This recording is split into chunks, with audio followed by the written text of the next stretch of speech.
ಭಾರತೀಯ ಜನತಾ ಪಾರ್ಟಿಯ ಯುವ ಕಾರ್ಯಕರ್ತ ವಿನಯ್ ಸೋಮಯ್ಯ ಅವರು ಆತ್ಮಹತ್ಯೆಗೆ ಶರಣಾಗಿದ್ದಾರೆ. ಬೆಂಗಳೂರಿನಲ್ಲಿ ನಿನ್ನೆ ದಿನ ಆತ್ಮಹತ್ಯೆಗೆ ಶರಣಾಗಿದ್ದಾರೆ. ಕಾರಣ ಅಲ್ಲಿರ್ತಕ್ಕಂಥ ಶಾಸಕರು ಮತ್ತು ಕಾಂಗ್ರೆಸ್ ಕಾರ್ಯಕರ್ತರ ಕಿರುಕುಳದಿಂದನೇ ಆತ್ಮಹತ್ಯೆ ಮಾಡಿಕೊಳ್ತಾ ಇದ್ದಾನೆ ಅಂತೇಳಿ ಒಂದು ಡೆತ್ ನೋಟ್ ಅನ್ನು ಕೂಡ ಬರೆದು ಆತ್ಮಹತ್ಯೆಗೆ ಶರಣಾಗಿರ್ತಕ್ಕಂಥದ್ದು ನಿಜವಾಗ್ಲೂ ಕೂಡ ದುರ್ದೈವ, ಬಹಳ ನೋವಿನ ಸಂಗತಿ ಇದು. ನಾನು ರಾಜ್ಯ ಸರ್ಕಾರಕ್ಕೆ ಗೃಹ ಸಚಿವರಿಗೆ ನಾನು ಆಗ್ರಹವನ್ನು ಮಾಡ್ತೇನೆ. ಅದು ಯಾಕೋ ಗೊತ್ತಿಲ್ಲ, ಕಾಂಗ್ರೆಸ್ ಸರ್ಕಾರ ಬಂದಾಗಿನಿಂದ ರಾಜ್ಯದಲ್ಲಿ ಬಿಜೆಪಿ ಕಾರ್ಯಕರ್ತರ ಮೇಲೆ ಒಂದು ರೀತಿ ದಬ್ಬಾಳಿಕೆ ನಿರಂತರವಾಗಿ ನಡ್ಕೊಂಡು ಬರ್ತಾ ಇದೆ.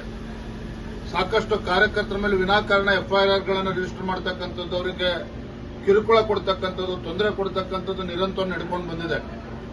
പക്ഷെ ನಮ್ಮ ವಿನಯ್ ಸೋಮಯ್ಯ ಅವರ ಆತ್ಮಹತ್ಯೆಗೂ ಕೂಡ ಇದೇ ರೀತಿ ಒತ್ತಡದ ಕಾರಣದಿಂದಾಗಲೇ ಅವರು ಆತ್ಮಹತ್ಯೆ ಮಾಡಿಕೊಂಡಿದ್ದಾರೆ ಅಂತೇಳಿ ಕೇಳಿ ಬರ್ತಾ ಇದೆ. ಡೆತ್ ನೋಟಲ್ಲೂ ಕೂಡ ಅದೇ ಇದೆ. ನಾನು ಮಾನ್ಯ ಗೃಹ ಸಚಿವರಿಗೆ ಆಗ್ರಹವನ್ನು ಮಾಡ್ತೇನೆ.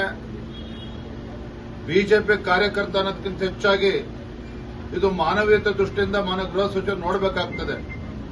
ಇವತ್ತು ಯಾವ ರೀತಿ ಬಿಜೆಪಿ ಕಾರ್ಯಕರ್ತರಿರ್ಬೋದು ಅಥವಾ ಯಾವುದೇ ಜನಸಾಮಾನ್ಯರ ಮೇಲೆ ಯಾವ ರೀತಿ ಇವತ್ತು ನಿಮ್ಮ ಆಡಳಿತ ಅವಧಿಯಲ್ಲಿ, ಕಾಂಗ್ರೆಸ್ ಸರ್ಕಾರದ ಆಡಳಿತ ಅವಧಿಯಲ್ಲಿ ಯಾವ ರೀತಿ ತೊಂದರೆ ಅನುಭವಿಸ್ತಾ ಇದ್ದಾರೆ ಅನ್ನೋದಕ್ಕೆ ಇದೊಂದು ಮತ್ತೊಂದು ಉದಾಹರಣೆ.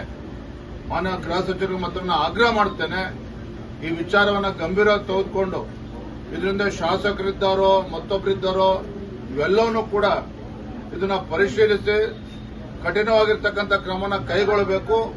ಎಷ್ಟೇ ದೊಡ್ಡ ವ್ಯಕ್ತಿಗಳಿದ್ರೂ ಸಹ ಆ ಒಂದು ವಿನಯ್ ಸೋಮಯ್ಯ ಅವರ ಸಾವಿಗೆ ನ್ಯಾಯವನ್ನು ಕೊಡಬೇಕು. ಇಲ್ಲ ಅಂತೇಳಿ ಭಾರತೀಯ ಜನತಾ ಪಾರ್ಟಿ ಇದರ ವಿರುದ್ಧ ಉಗ್ರ ಹೋರಾಟವನ್ನು ಕೂಡ ನಾವು ಮಾಡ್ತೇವೆ.